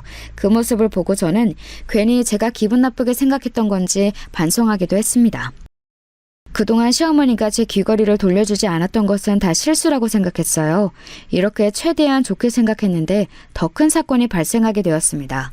저 귀걸이 사건 이후에 시어머니가 개인적으로 저에게 연락이 오셨어요. 평소에 저한테 딱히 먼저 연락하는 편은 아닌데 조금 놀란 채로 연락을 받았더니 시어머니가 며칠 후에 중요한 동창회가 있다고 하셨습니다. 그러면서 거기에 당신께서 굉장히 오랜만에 참석하는 거라고 하시더라고요. 그런데 결혼해서 아이들 낳고 잘 사는 모습을 보여주고 싶은데 들고 갈 가방과 입고 갈 옷이 없다고 하셨습니다. 조심스럽게 제 가방과 옷을 빌려달라고 하더라고요. 저는 귀걸이를 달라고 했을 때 만약 시어머니가 귀걸이를 돌려주지 않았으면 제 가방과 옷을 빌려주지 않았을 거예요. 그런데 실수라는 것을 알았으니 아주 좋은 마음으로 시어머니를 우리 집으로 부르게 되었습니다. 어머, 진짜 세아가 너는 부럽다. 이렇게 가방도 명품 브랜드별로 가지고 있네. 나는 이렇게 가방 장식장은 연예인들이나 있는 줄 알았어. 어머, 이 밍크 코트는 뭐야? 세상에 너무 예쁘다. 이거 어디서 났니? 어머니, 그거 어제 친정엄마가 집에 오셨다가 깜빡하고 놓고 가셨어요. 안 그래도 내일 가져다 드리려고 했어요. 그거 우리 엄마가 아끼는 옷인데 되게 예쁘죠? 어머니, 가방은 어떤 거 들고 가실 거예요? 이게 차분하고 예쁘지 않으세요? 가방은 그걸로 할게. 저기 세아가, 나 저 밍크 코트 빌려주면 안 되겠니? 저게 딱 보자마자 지금 눈에 들어왔거든. 저거 입고 가면 동창회에서 나 완전히 빛날 것 같아. 내가 조심히 새 것처럼 입고 갔다 올게. 응? 사실 저게 친정엄마가 진짜 아끼는 옷이어서요. 제 옷이면 당연히 빌려드릴 텐데 엄마 옷이라 조금 곤란해요. 죄송해요, 어머님. 그 대신 제 옷이랑 가방은 얼마든지 골라서 가져가셔도 좋아요. 에이, 아가, 한 번만 입는다고 뭐 달아? 조심히 입을게. 나 절대 저거 빌려가서 안 돌려주고 그런 사람 아니야. 너도 알잖아. 어차피 동창회도 이번 주 토요일이니까 네가 그냥 다음 주에 가져다 준다고 하면 안 되겠니? 응? 우리 친정엄마가 아주 아끼는 예쁜 밍크 코트가 하나 있거든요. 그걸 엄마가 실수로 놓고 가셨는데 마침 시어머니의 눈에 띄게 되었던 거였습니다. 제가 봐도 예쁜 옷이라 시어머니의 마음은 이해할 수 있었어요. 하지만 제 옷도 아니고 친정엄마의 옷이라 선뜻 빌려줄 수가 없었습니다. 그냥 평범한 옷이면 몰라도 엄마가 매우 아끼는 밍크 코트였거든요. 그런데 시어머니도 아주 단호하게 그 옷을 원하셨어요. 어떻게든 동창회에 입고 가려고 하셨습니다. 제가 곤란한 표정으로 몇 번이나 말했는데 시어머니도 강경한 태도였어요. 결국 저는 시어머니의 성화에 밍크 코트를 빌려주게 되었습니다. 절대 그러지 말아야 하는데 제 실수였어요. 친정엄마는 그날 저녁에 전화로 밍크 코트의 행방을 물을 정도로 빨리 돌려받기를 원하셨어요. 저는 차마 그걸 시어머니에게 빌려줬다고 할 수가 없더라고요. 그래서 그냥 거짓말로 제가 입고 중요한 약속에 다녀오겠다고 거짓말을 하게 되었습니다. 엄마는 제가 입겠다고 하니 선뜻 그러라고 하셨죠. 그리고 시어머니의 동창회 날이 되었어요. 시어머니는 아침에 전화로 전혀 걱정하지 말라고 큰 소리로 말씀하셨습니다. 그런데 이상하게 그날따라 마음이 복잡했어요. 꼭 무슨 일이 일어날 것 같은 기분이 들었습니다. 그리고 그 예상은 정확히 맞아떨어졌어요. 시어머니의 동창회가 분명히 9시까지라고 들었는데 10시가 되도록 연락이 오지 않았습니다. 저는 결국 집에서 기다리다 제가 운전해서 동창회까지 데리러 가려고 했어요. 남편은 굳이 그렇게 해야 하냐고 물었습니다. 그런데 제 마음이 너무 불편해서 빨리 밍크 코트를 가져오고 싶었어요. 운전해서 가려고 차키를 챙겼는데 바로 그 순간 시어머니에게 연락이 왔습니다. 네, 어머니, 동창회 다 끝나셨어요? 제가 데리러 갈까요? 예상보다 늦게 끝났네요. 어차피 우리 집에서도 거리가 그렇게 멀지 않거든요. 지금 거기 식당에 계신 거 맞죠? 조금만 기다리세요. 저 금방 갈게요. 아유, 세아가 일을 어쩌니? 내가 일부러 그런 것은 절대 아닌데 코트에 살짝 음식이 묻었어. 화장실에서 급하게 물로 닦았는데 안 지워진다. 이거 세탁소에 맡기면 되겠지? 네? 뭐라고요? 어머니, 그게 무슨 소리예요? 일단 제가 거기로 갈 테니까 가만히 계세요. 알겠죠? 저는 시어머니의 전화를 받고 깜짝 놀랐어요. 역시 불길한 예상은 틀리지 않았습니다. 속도 위반까지 하면서 시어머니의 동창회 장소에 도착했더니 시어머니는 그 자리에 있었어요. 문제는 우리 엄마인 밍크 코트가 바닥에 굴러다니고 있다는 거였습니다. 시어머니는 전화로도 살짝 목소리가 술에 취한 것 같았는데 실제로 제가 도착할 때는 너무 많이 드셔서 정신을 차리지 못하고 계셨어요. 시어머니의 친구들은 며느리가 시어머니를 데리러 왔다고 본인들이 더 신이 난 상태였습니다. 저는 그런 소리는 하나도 귀에 들어오지 않았어요. 술에 취한 시어머니도 걱정되었지만 문제는 바로 우리 친정엄마의 밍크 코트였습니다. 이미 발에 많이 밟힌 상태라 딱 봐도 세탁한다고 해결되는 상태가 아니었어요. 털이 누가 봐도 상한 상태였습니다. 그 밍크 코트를 보는데 저도 모르게 눈물이 막 나오더라고요. 시어머니는 그것도 모르고 제가 왔어도 본 척도 하지 않았습니다. 술에 취해서 본인 친구들과 술을 마시느라 바빴어요. 누더기가 된 밍크 코트를 붙들고 울고 있으니 시어머니의 친구가 그런 저를 알아챘습니다. 어머, 야, 네 며느리 지금 울고 있어.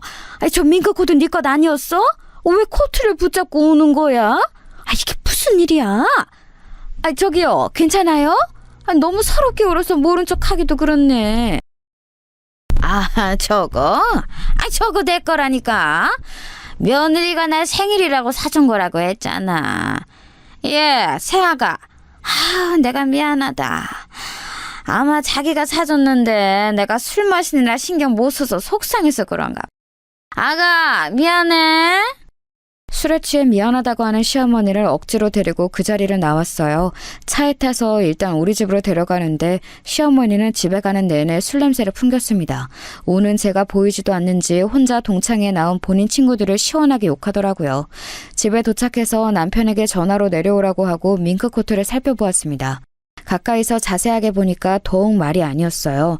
이건 세탁해도 절대 원래 상태로 되돌아올 수가 없었습니다. 제가 계속 오니까 남편은 중간에서 난감해 보였어요. 일단 시어머니는 술에 너무 취한 상태라 그대로 택시를 태워 집으로 보냈습니다. 그리고 다음날 엄마에게 전화해서 그냥 잃어버렸다고 거짓말을 하게 되었어요. 엄마는 너무 아끼던 코트고 그게 세상에서 딱 3벌밖에 없는 거라고 많이 속상해 하셨습니다. 다시 살 수도 없는 거라 상당히 의미가 있는 거였는데 너무 서운해 하셨어요. 엄마를 달래느라 얼마나 고생했는지 몰라요. 제가 이렇게 화가 난 엄마를 달래느라 고생할 동안 시어머니는 저에게 연락이 아예 없었습니다. 예의상 코트가 어떻게 되었냐고 묻기라도 해야 하는 거 아닌가요? 심지어 사실 그때 시어머니가 빌려간 제 가방도 엉망이 되었거든요. 처음에는 코트 때문에 가방이 보이지도 않았는데 나중에 보고 얼마나 화가 났는지 모릅니다. 결국 제가 먼저 시어머니에게 연락했는데 반응이 너무 놀라웠어요. 어머니, 밍크코트 분명히 조심히 입겠다고 하셨잖아요. 코트도 그렇고 가방도 그렇고 이거 절대 다시 사용 못해요. 세상에 몇 벌 없는 거라 친정엄마가 많이 속상해하세요. 제가 일단 급하게 잃어버렸다고 거짓말했는데 저도 속상하네요. 내가 술을 마셔서 기분이 좋아서 실수한 거를 이렇게 쥐잡듯이 잡니? 아무리 그래도 난 네 시어머니야. 어떤 며느리가 시어머니한테 이렇게 경우 없이 대하니? 네가 돈 많으면 다야? 그래, 나 가난해. 가난하다고. 어머니, 갑자기 그게 무슨 소리세요? 그냥 저는 다음부터는 이런 일 없었으면 좋겠다고 말씀드리는 거예요. 저는 어머니 무시할 생각 전혀 없어요. 그리고 제 것이면 저도 이런 말 안 하는데 저거 친정엄마 거라 제가 처음부터 걱정했잖아요. 그런데 괜찮다고 하신 건 어머니고요. 사람이 살다 보면 그럴 수도 있는 거야. 나야말로 너한테 서운하다. 내가 너 결혼하고 시집살이 한 번 시킨 적 있니? 어디 내가 다른 시어머니처럼 시집살이 제대로 보여줄까? 밍크코트가 뭐라고 사람을 이렇게 민망하게 하니? 시어머니는 제가 코트 얘기를 꺼내자 불같이 화를 내기 시작했어요. 제가 당신을 무시했다고 아주 잔뜩 화가 나셨습니다. 남편에게 말하자 남편은 본인 엄마지만 왜 저러는지 모르겠다고 하더라고요. 만약 이때 남편이 제 편을 들어주지 않았으면 저는 실망했을 거예요. 아무튼 시어머니는 본인 말대로 그 다음부터 굉장히 유치하게 나오기 시작하셨어요. 사람이 제일 유치할 때가 언제인지 아세요? 바로 먹는 것으로 차별할 때랍니다. 제가 특이사항이 하나 있는데 해산물은 못 먹어요. 특히 해산물 날 것은 알레르기가 있어 아예 먹으면 안 될 정도로 심각합니다.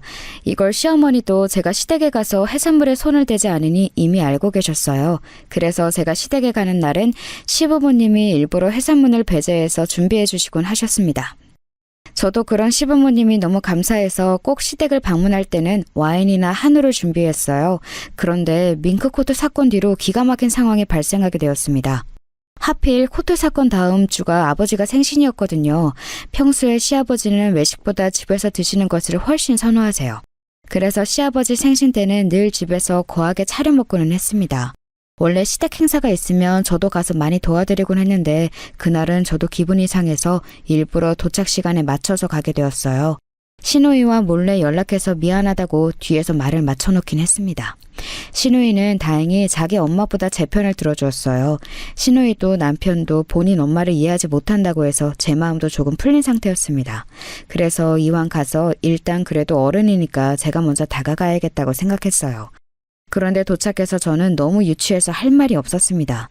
왜냐하면 음식이 죄다 해산물이었어요. 생선구이부터 시작해서 메인 요리도 해산물찜이었습니다. 게다가 저는 날 것을 전혀 먹지 못하는데 회, 초밥, 굴까지 아주 다양한 날 것 요리가 많았어요. 새우랑 가리비까지 해산물이 아닌 요리는 오로지 맨밥이었습니다. 그 식탁을 보고 저는 할 말을 잃었어요. 물론 그날도 백화점에서 가장 등급이 좋은 한우를 챙겨갔었는데 주고 싶은 마음이 들지도 않았습니다. 식탁 위의 음식을 보고 시누이와 남편 그리고 시아버지도 머쓱한 표정이었어요. 본인들도 제가 해산물을 못 먹는 것을 아니까 얼마나 황당했겠어요. 오로지 시어머니만 신이 나서 먹으라고 재촉했습니다. 시누이가 먼저 나서서 그럼 새언니는 어떤 음식을 먹냐고 했더니 시어머니는 아예 못 들은 척을 하더라고요. 저는 그래서 일부러 그날 아무것도 먹지 않았습니다. 시누이가 계란말이라도 해준다고 일어나는데 제가 안 먹겠다고 했어요. 숟가락을 들고 있지 않으니 남편도 제 눈치를 보더라고요. 시아버지도 괜히 머쓱했는지 치킨을 배달하라 하고 분위기가 아주 엉망이었습니다. 거기다 대고 시어머니가 뭐라 말씀했는지 아세요, 여러분? 아휴, 유난이야. 그냥 내가 오늘은 해산물을 준비하고 싶었어. 이렇게 해산물이 싫으면 본인이 와서 요리하는 것을 돕고 그래야지. 저렇게 무슨 백화점에 가서 한우만 사오면 다야? 준비한 사람 무한한 건 생각 안 해? 아, 그래도 이 사람아. 며느리가 아예 해산물을 못 먹는데 이건 너무 유치하잖아. 세아가 너무 미안하다. 지금 우리 아들이 치킨 시켰다고 하니까 그거라도 먹어, 응? 급기야 시아버지와 시어머니가 식탁에서 큰 소리로 싸우기 시작했어요. 저는 그 자리에 더 있기가 싫어 가방을 챙겨 일어났습니다. 개인적으로 시아버지는 항상 저에게 잘해주셨거든요. 그런데 생신기념으로 온 자리였는데 너무 죄송했습니다. 하지만 시댁에 계속 있으면 분위기가 더 엉망이 될 것 같았어요. 그래서 가방을 챙겨 일어났는데 시어머니가 불난 집에 부채질을 본격적으로 하기 시작했습니다. 그래도 자리는 지켜야 그게 사람의 도리지. 어디 가는 거니? 그렇게 네 기분대로 행동하면 되겠어? 아휴, 저러니까 아이가 안 생기지. 이게 다 사람이 마음을 곱게 먹어야 아이가 생기는 거야. 아우, 저게, 아니 엄마 진짜 왜 그래? 세훈이한테 그러지 마. 왜 갑자기 문제가 아이로 튀어? 안 그래도 세훈이랑 오빠가 아이 못 가져서 얼마나 스트레스 받는지 알잖아. 저는 시어머니의 말을 듣고 너무 속상해서 그 자리에서 뛰쳐나왔어요. 시누이가 본인 엄마를 말리는 소리가 귀로 들렸습니다. 사실 우리 부부는 아이를 신혼 때부터 빨리 가지고 싶어 했어요. 워낙 저는 아이에 대한 갈망이 컸고 남편 또한 마찬가지였습니다. 우리 친정 부모님도 큰일이 생기고 제가 결혼해서 손주를 워낙 많이 바라던 상황이었어요. 게다가 새언니가 사고로 아이를 잃었고 친언니는 휠체어에 의존해서 사느라 아이 생각은 전혀 없었거든요. 안타깝지만 그 사고 이후에 친언니는 형부와 이혼까지 하게 되었고요.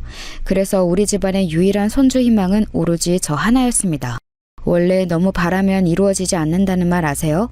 제 상황이 딱 그 상황이었어요. 그렇게 아이를 가지고 싶어 했는데 도저히 생기지 않더라고요. 아이를 원해서 전국에서 유명하다는 한의원만 3곳을 직접 갔습니다. 아이 생기는 한약을 몇 번을 먹었는지 몰라요. 그리고 당연히 불임병원도 주기적으로 다녔고 미신이란 미신은 다 했습니다. 차라리 무슨 문제가 있으면 그걸 고치면 되는데 병원에서는 오히려 문제가 없다고 해서 더 고통이었어요. 그렇게 전혀 오지 않는 아이를 기다리는 것도 상당히 큰 고통이었습니다. 밤마다 하늘에 대고 얼마나 빌었는지 몰라요. 오죽하면 우리 친정아빠는 유명한 무당한테 국까지 받자고 하셨습니다. 그렇게 모두가 아이를 원하던 상황이었어요. 시어머니도 당연히 그 사실을 알고 있었습니다. 그런데 그런 말을 제게 한 거였어요. 차를 타고 집으로 가는 내내 눈물이 멈추질 않았습니다. 밍크코트 사건이 이렇게 될 거라고는 전혀 상상하지 못했어요. 그나마 다행인 것은 남편과 시누이 태도였습니다. 남편이 계속해서 저를 옆에서 위로했어요. 만약에 본인 엄마 편을 조금이라도 들었으면 저는 당장 친정으로 갔을 거예요. 그런데 옆에서 본인 엄마가 왜 저러는지 이해할 수 없다고 저 대신 욕하더라고요. 시누이도 그 사건 이후에 계속해서 저에게 연락했어요. 자기가 대신 미안하다고 얼마나 난리였는지 모릅니다. 남편과 시누이 그리고 심지어 시아버지까지 나서서 저에게 사과하니 마음이 조금 누그러졌어요. 심지어 시아버지는 저에게 미안하다고 백화점에 가서 화장품을 선물로 사오셨습니다. 그러면서 임신에 관해 부담감을 가지지 말라고 하셨어요. 당신께서 대신 죄송하다고 너무 미안해 하더라고요. 시누이도 아침 저녁으로 제 안부를 물었어요. 카페에 가서 기분 전환이라도 하라고 기프티콘 보내주었습니다. 물론 시어머니한테 연락은 전혀 없었습니다. 제게 잘못한 당사자의 사과를 직접적으로 받지 못하니 조금의 앙금은 남아있는 상태였어요. 그 상태에서 한 가지 사건이 발생하게 되었습니다. 지금 아버지네 집 수도가 완전히 망가졌대. 그거 공사하려면 최소 한 달은 걸린다고 하더라. 너무 미안한데 우리 집에서 지내면 안 될까? 당신 절대 안 거슬리게 할게. 만약 2주 정도면 호텔에 보내드릴 텐데 한 달이라 애매하네. 그래? 어차피 남는 방이 있으니까 괜찮긴 한데 그럼 어머니도 오시는 거지? 나 그때 이후로 어머니랑 아예 연락 안 했잖아. 괜히 우리 집에 와서 갈등 생기면 나 그때는 못 참아. 우리 집이니까 내가 그건 어떻게든 막을게. 너무 걱정하지 마. 만약 엄마랑 당신이랑 부딪히면 나는 완전히 당신 편이야. 알지? 시댁 부엌 싱크대 쪽에 문제가 생겨서 시댁 식구들이 다 우리 집으로 오게 되었습니다. 결혼할 때 우리 아빠가 큰 집에서 살라고 좋은 집을 얻어주었거든요. 그래서 남는 방이 2개나 있어서 같이 생활하는 것은 문제가 되지 않았습니다. 시어머니를 제외한 시아버지와 시누이는 저에게 잘해주었으니 더욱 괜찮았어요. 문제는 바로 시어머니였습니다. 시아버지 생신 사건 이후로 시어머니와 저는 한 번도 마주치질 않았거든요. 제가 시댁에 가는 것을 불편해해서 남편이 혼자 가기도 했었어요. 하지만 남편은 본인을 믿으라고 저에게 호언 상담했습니다. 결국 시댁 식구들이 다 우리 집으로 오게 되었어요. 처음에는 시어머니와 너무 어색했습니다. 그런데 시간이 지나면서 다행히 조금씩 분위기가 풀리기 시작했어요. 시누이와 시아버지가 중간에서 많이 노력했습니다. 어차피 우리 집에는 일하는 이모님이 2분이나 계셔서 집안일이 딱히 필요하지 않거든요. 그런데도 시누이는 눈치가 보이는지 중간에서 집안일도 하고 분위기를 좋게 만들었습니다. 시어머니도 다행히 제 앞에서 거슬리는 말을 전혀 하지 않아서 다행이었어요. 그런데 한 가지 이상한 점이 있었습니다. 원래 제가 잠들면 누가 업어가도 전혀 몰라요. 이미 잠들면 아무리 텔레비전 소리를 크게 틀어도 모릅니다. 그래서 처음에는 몰랐는데 어느 날 새벽에 화장실에 너무 급해서 눈을 뜨게 되었어요. 그런데 화장실에 다녀왔더니 남편이 침대에 없었습니다. 제가 화장실에 갔다 왔으니 거기에 없는 것은 알고 있었는데 이상했어요. 부엌에 간 건지 거실로 나간 건지 궁금했지만 일단 졸려서 잠들었습니다. 그리고 몇 시간 뒤에 눈을 떴더니 남편이 그대로 침대에 누워 있었어요. 그래서 대수롭지 않게 생각했습니다. 그런데 이 뒤로 제가 한 번 더 새벽에 눈을 뜨게 된 날이 있었어요. 그날도 이상하게 화장실이 너무 가고 싶어서 일어났는데 남편이 옆에 없더라고요. 한 번도 아니고 2번이나 새벽에 일어났을 때 남편이 없으면 누구라도 이상하게 생각하잖아요. 그래서 그날은 방 밖으로 남편을 찾으러 갔는데 남편이 집에 아예 없었습니다. 더 이상했던 점은 집이 지나치게 고요했어요. 그냥 촉이 살짝 이상해서 다른 가족들이 자는 방의 문을 열었는데 저는 너무 놀라 입을 틀어막게 되었습니다. 왜냐하면 시부모님과 시누이도 집에 아예 없었어요. 너무 놀랐지만 최대한 진정하고 핸드폰으로 전화하려고 안방으로 갔는데 제가 들어가자마자 현관문이 열리는 소리가 들렸어요.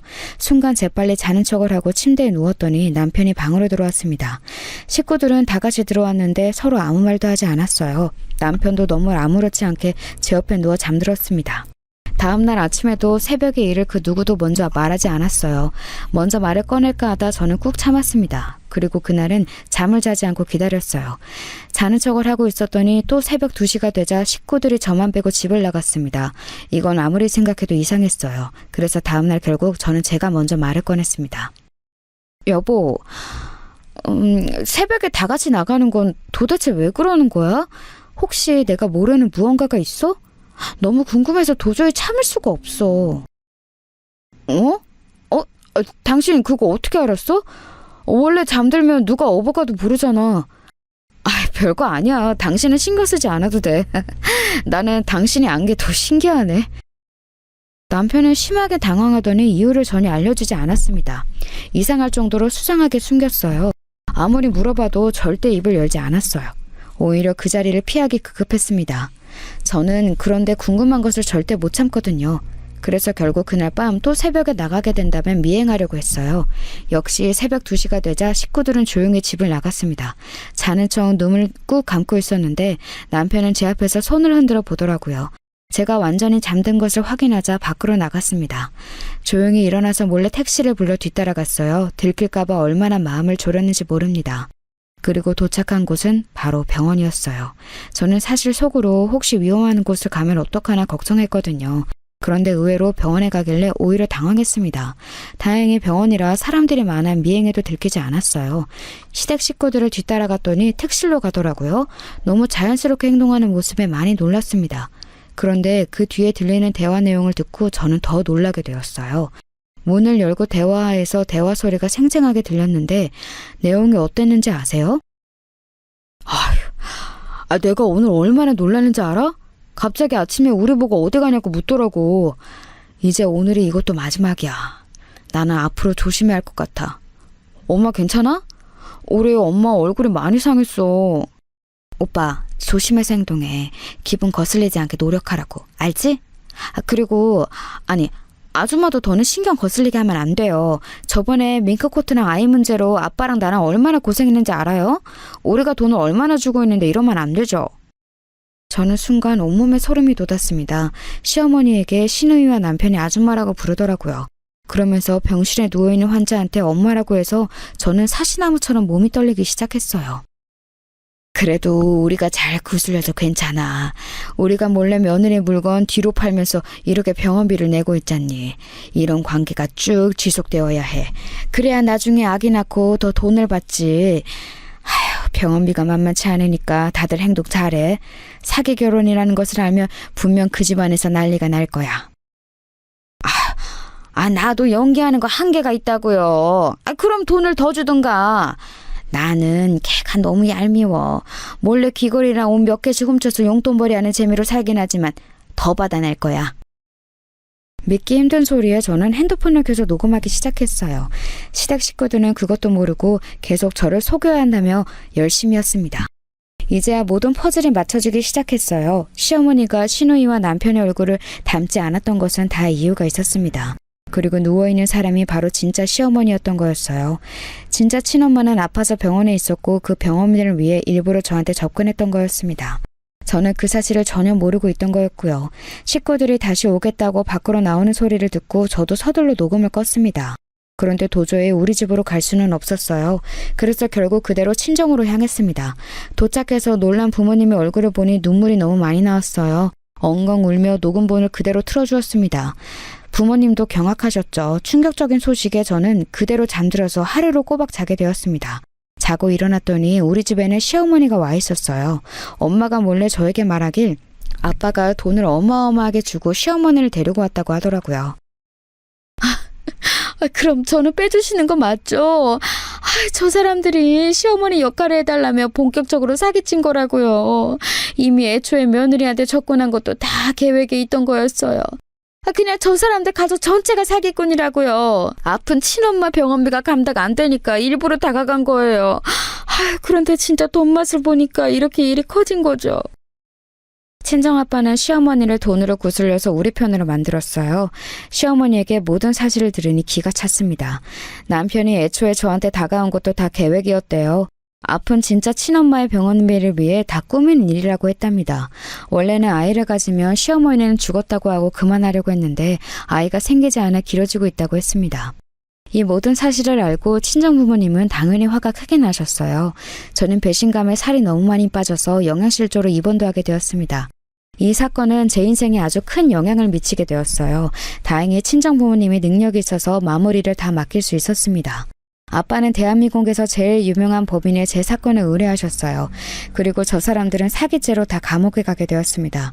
소송 과정 중에 남편에게 연락이 와서 받았더니 저에 대한 사랑은 진짜였다고 엉엉 울더라고요. 하지만 이미 배신을 너무 크게 당해서 제대로 와닿지 않았습니다. 시누이와 시아버지도 저한테 미안하다고 사과했지만 받아주지 않았어요. 본인들이 일이 이렇게 커질 줄은 몰랐다고 했는데 다 가식으로 느껴졌습니다. 결혼할 때부터 우리 친정에서 시댁에 도와준 금액이 어마어마하거든요. 아빠는 어떻게든 그것을 다 돌려받겠다고 하셨어요. 저도 밍크코트 사건을 엄마한테 말했더니 엄마도 화가 머리끝까지 나셨습니다. 그래서 시어머니 역시 죗값을 피할 수 없었어요. 저를 건드린 대가로 아주 크게 당하는 시댁 식구들을 보며 통쾌한 마음이 들었습니다. 여기까지가 제가 준비한 사연인데 재밌게 들으셨나요? 저는 이제는 다 지나가서 괜찮아졌어요. 부모님이 주선해준 새로운 남자와 새 가정을 이루려고 준비하고 있답니다. 제 사연 들어주셔서 감사합니다. 다들 행복하세요.